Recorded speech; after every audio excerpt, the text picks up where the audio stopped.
¿La luz check engine de tu vehículo está encendida? Podemos ayudarte con O'Reilly Veriscan. Es gratis y provee un informe con soluciones basadas en más de 650 millones de escaneos verificados por técnicos maestros certificados ASE. Y si necesitas ayuda, podemos recomendarte un taller. Pregunta por O'Reilly Veriscan. O'Reilly Auto Parts.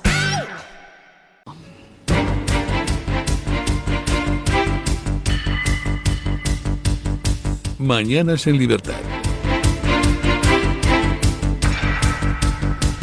La UCO de la Guardia Civil ha revelado que el fiscal general del Estado, Álvaro García Ortiz, eliminó 2 veces sus mensajes de WhatsApp el 16 de octubre.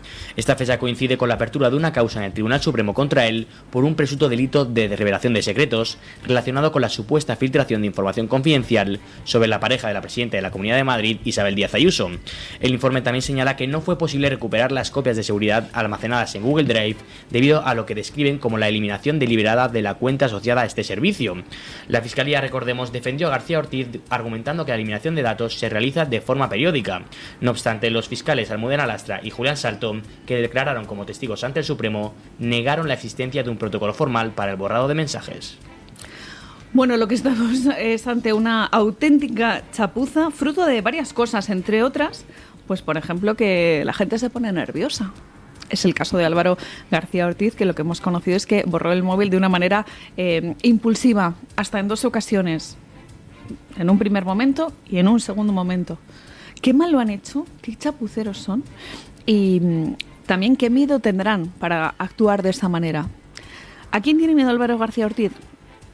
Pues habría que preguntárselo, ¿no? Porque a veces en las propias filas, en las filas de uno, están los más peligrosos. Hemos conocido también a través de diferentes medios de comunicación que no solamente se cambió de teléfono móvil, de dispositivo, que borró 2 veces el WhatsApp, sino que también dio de baja su cuenta de correo electrónico personal. Así actuó el fiscal general del Estado con ese borrado sistemático de su WhatsApp, de su correo, en fin.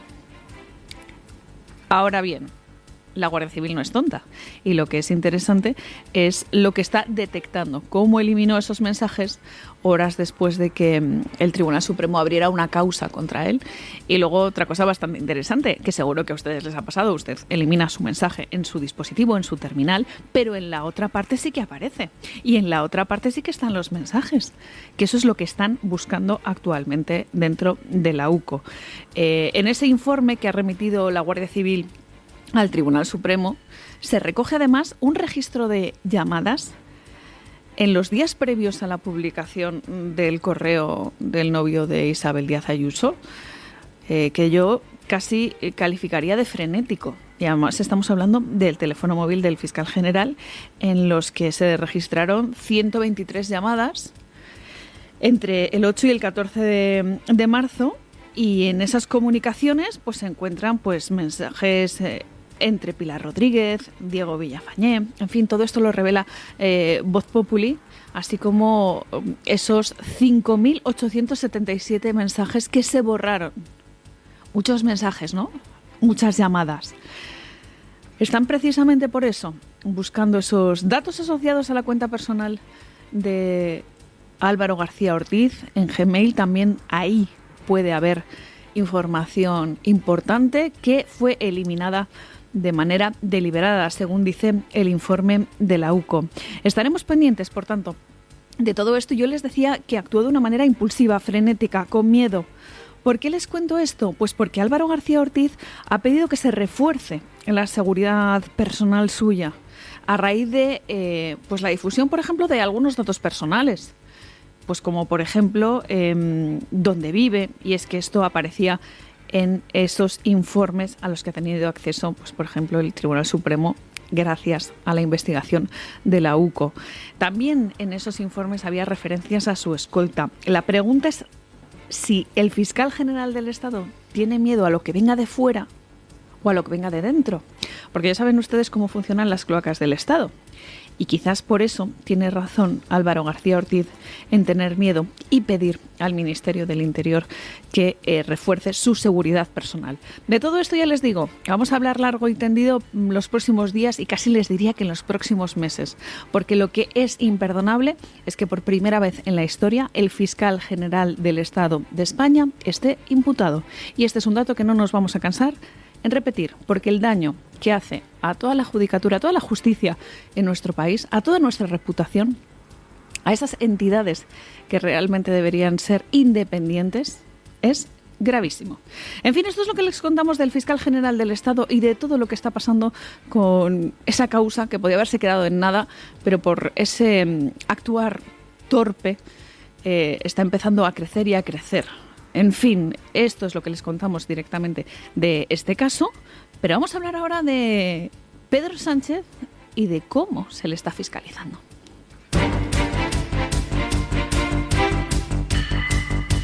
El Partido Popular planea citar al presidente del Gobierno, Pedro Sánchez, para que comparezca a la Comisión de Investigación de la Asamblea de Madrid, la cual busca esclarecer si la Universidad Complutense de Madrid otorgó un trato de favor a su esposa Begoña Gómez.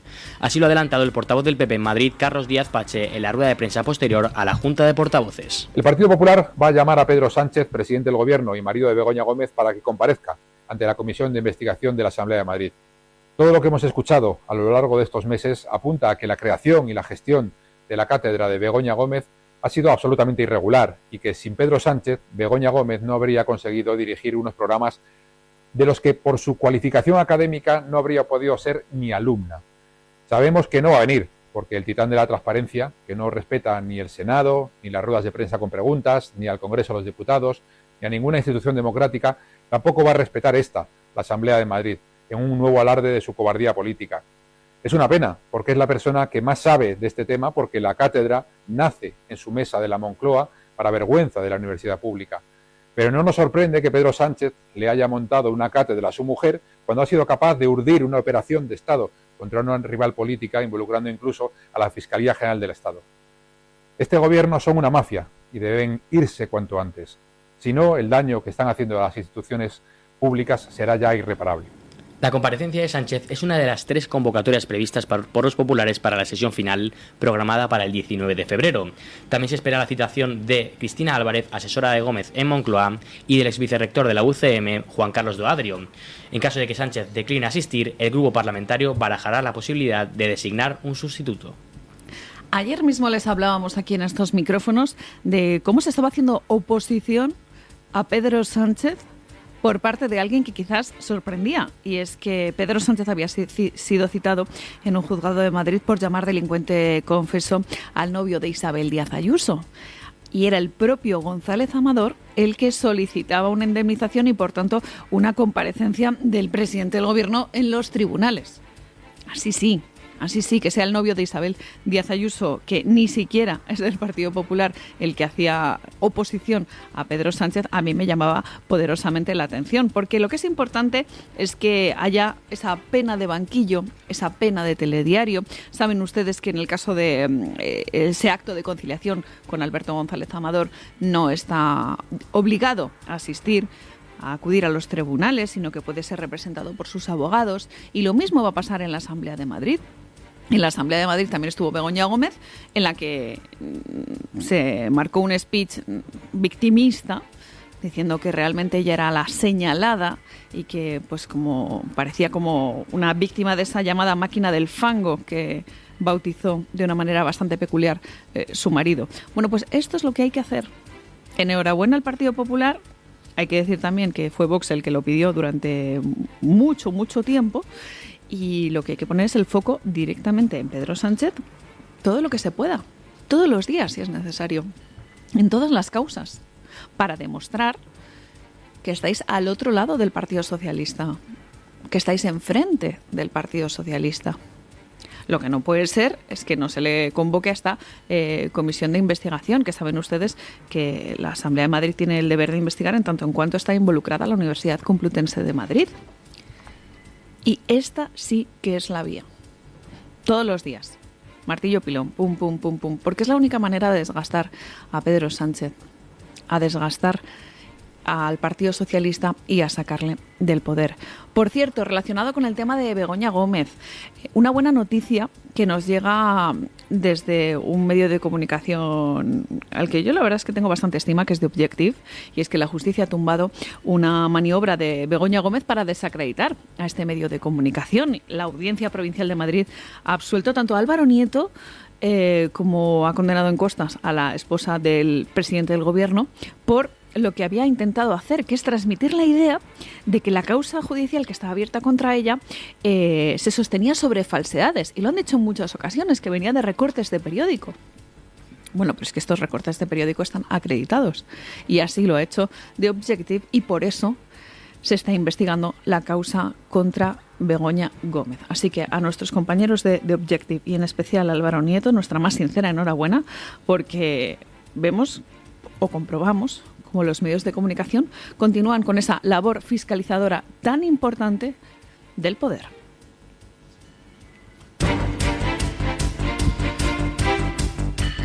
José Luis Rodríguez Zapatero impulsó en abril de 2022 la creación de The Global Analysis and Trends in Emerging Region Center, un lobby con sede en Madrid financiado mediante donaciones opacas de particulares y empresas, cuyo objetivo es promover el acercamiento entre España y China.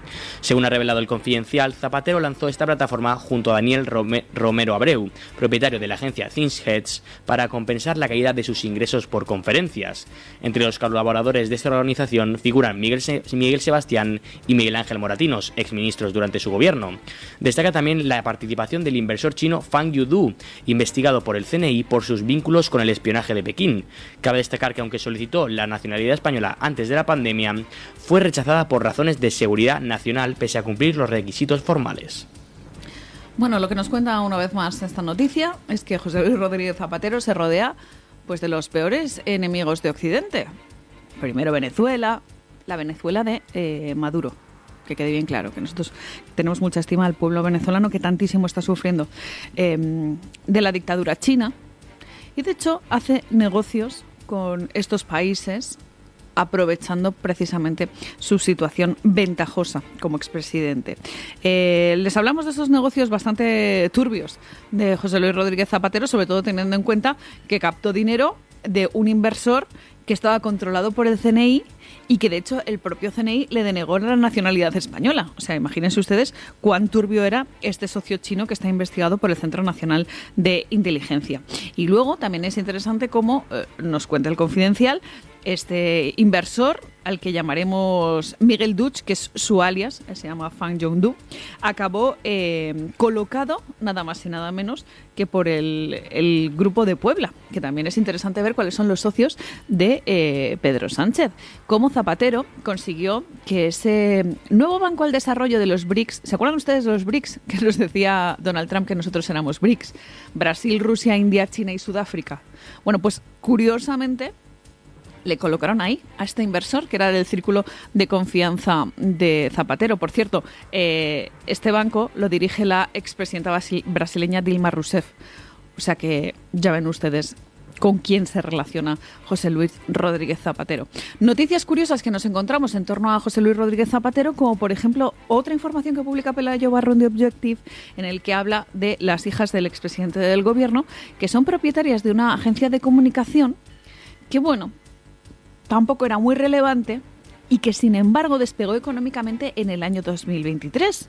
Qué curioso, ¿qué pasó ese año? Bueno, pues aterrizaron en Venezuela en el mercado de los videojuegos y lógicamente me da la sensación de que el aterrizaje de esta empresa en Venezuela iba auspiciada por un gran embajador que era nada más y nada menos que su padre. En fin, ya lo saben, estos son los negocios de José Luis Rodríguez Zapatero. ¿Nos tendría que sorprender? Pues la verdad es que nos tendría que llamar la atención por lo que les digo. ¿Cuáles son los socios de José Luis Rodríguez Zapatero? Un empresario chino de curiosa reputación, y cómo ha colocado a sus hijas gracias a la dictadura venezolana. Les digo que nos tendría que sorprender, pero por desgracia estamos acostumbrados a este tipo de tejemanejes por parte de José Luis Rodríguez Zapatero, de quien la diplomacia española dice que ha firmado la página más negra de nuestras relaciones con Venezuela. No nos cansaremos de decirlo. Hamás ha anunciado el aplazamiento hasta nuevo aviso de las liberaciones de rehenes previstas para el pasado sábado, alegando que Israel no está cumpliendo los compromisos del acuerdo de alto al fuego. El portavoz del brazo armado del grupo palestino Abu Obeida ha acusado a Israel de frenar el retorno de desplazados en el norte de la Franja de Gaza, mantener ataques contra civiles y bloquear la entrada de ayuda humanitaria. A pesar de reiterar su compromiso con el acuerdo vigente, Hamás ha advertido que condicionará futuras liberaciones al cumplimiento de las obligaciones israelíes, dejando en suspenso nuevas entregas de rehenes por el momento. Bueno, les hablamos de Oriente Medio y les hablamos de Israel, pero mañana mismo vamos a tener la oportunidad de conocer un poquito más a fondo lo que está pasando precisamente allí. En particular nos van a visitar desde ACOM, que es la agencia de comunicación para Oriente Medio, para hablar de todo este asunto que no es ni mucho menos sencillo. Lo que está claro es que no es equiparable lo que hace Hamás con lo que hace Israel. Saben ustedes que están liberando a 100 rehenes aproximadamente en tandas, ¿no? De 3, 4, en fin, a cambio de pues un montón de palestinos que están recluidos en cárceles israelíes. Y lo curioso es que en esa primera fase en la que se van a liberar gradualmente a 33 rehenes, el canje es por 1.900 prisioneros. Vean ustedes la diferencia y sobre todo que son presos con delitos de terrorismo. Ya les digo, de todo esto vamos a hablar mañana con ACOM, de todos estos temas y también del plan de Donald Trump para Gaza. Les invito también a que se acerquen a Voz Populi, donde hay un artículo bastante interesante de Ángel Mas, en el que nos habla de que este plan de Donald Trump para Gaza, este plan estadounidense que muchos han dicho, madre mía, qué locura, quiere hacer una Riviera Maya, quiere hacer un marinador. Pues lo que explica es que permitiría romper el bucle de violencia y sobre todo esa cultura de extremismo que está anclada en particular en la zona. En muchas ocasiones se pone el foco en lo que sufren los habitantes de Gaza. Y es verdad, están atrapados por sus políticos. Que llamarlos ya políticos es algo extremadamente generoso.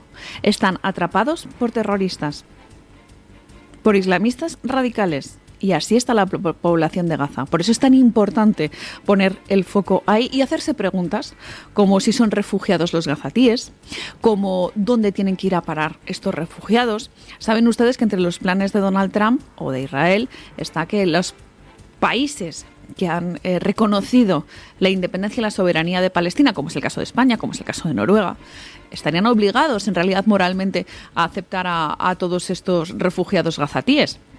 Hay que ver también la hipocresía de los países árabes que tanto apoyan a Hamás, que tanto apoyan el islamismo radical y que, sin embargo, se han negado a aceptar a los gazatíes. ¿Qué pasa? Que ideológicamente muy bien, pero luego cuando te toca poner tu casa, tu tierra, entonces ya que se vayan a otros sitios. Y sobre todo, la pregunta que nos toca muy de cerca, ¿cómo desmantelar ese nido de terrorismo y si deben acabar en España esos refugiados? Que es algo que ya les digo, que es algo sumamente preocupante. En fin, todo esto ya les digo que lo vamos a tratar mañana. Es un problema que no es sencillo porque desde el año 67 lleva enquistado, ¿no? Décadas y décadas de negociaciones fracasadas, soluciones múltiples, que si la solución de los dos estados... Bueno, yo no les tengo la solución. Y no creo que sea fácil esa solución.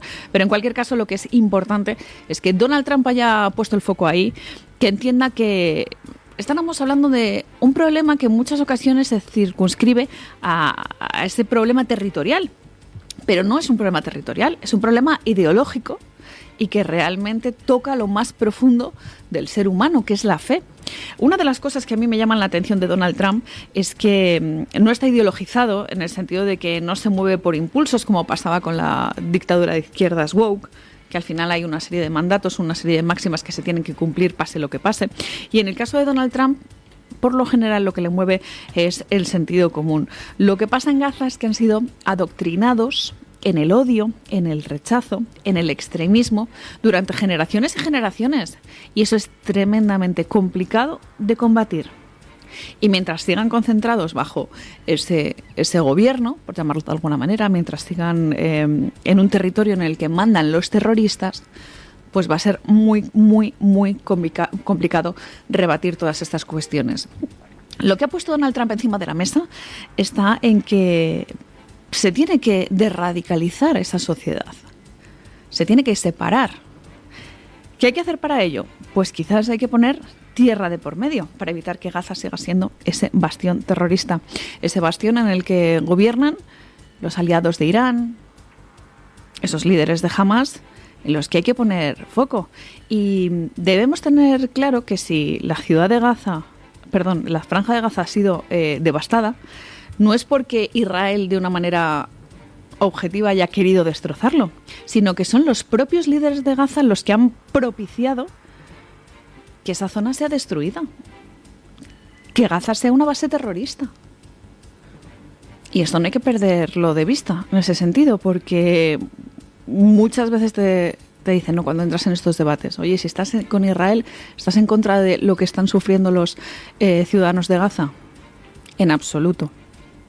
Ellos son rehenes. ¿De quién? Pues de esos líderes terroristas que les estamos contando.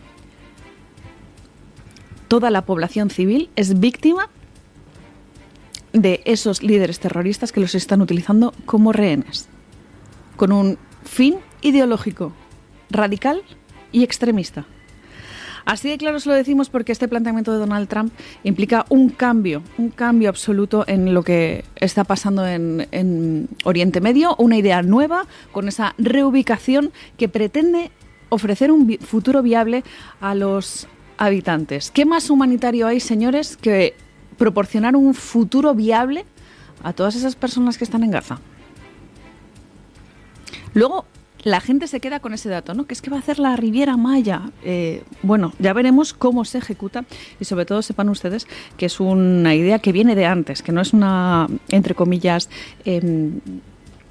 feliz idea que se le ha ocurrido a Donald Trump, sino que ya se había puesto encima de la mesa y que puede ser algo que no sea tan descabellado como nos quieren hacer creer algunos de los políticos de izquierdas que ponen el foco, sobre todo en este tipo de anécdotas. En cualquier caso, muy complicado solventar esa situación, ese conflicto que lleva décadas estancado, y una reconstrucción que va a ser muy, muy complicada, que no va a ser de hoy para mañana y que, por supuesto, va a ser algo bastante largo. Vamos a tener bastantes décadas si conseguimos, por lo menos, acabar con ese nido de terrorismo que es ahora mismo la Franja de Gaza. En fin, señores, nos acercamos peligrosamente a las 7:30, las 6:30 en las Islas Canarias de este martes 11 de febrero. Tenemos que seguir actualizando las noticias y lo vamos a hacer con mi compañero Guillermo Díaz. Sepan que ahora nos toca hablar de cosas interesantes, como por ejemplo qué le está pasando a David Sánchez Azagra y cómo la justicia está poniendo el foco en la Moncloa, de cómo Pedro Sánchez, su hermano, empieza a tentarse la ropa con el cambio que se está produciendo en el mundo y por eso le ha pedido ayuda a Ursula von der Leyen a propósito de este reto que tiene encima de la mesa, que es hacerle frente a Donald Trump. Les vamos a hablar de cambios que se han producido dentro de Vox con nuevos portavoces nacionales y luego les traemos algún chascarrillo, como por ejemplo qué ha pasado con la ley de violencia de género de la que se han cumplido 20 años. Ayer hubo un homenaje. En fin, que tenemos que hablar largo y tendido de lo que hizo Pedro Sánchez y a quien felicitó en ese nuevo baño de masas a la carta. Señores, nos acercamos a las 7:30, las 6:30 en las Islas Canarias.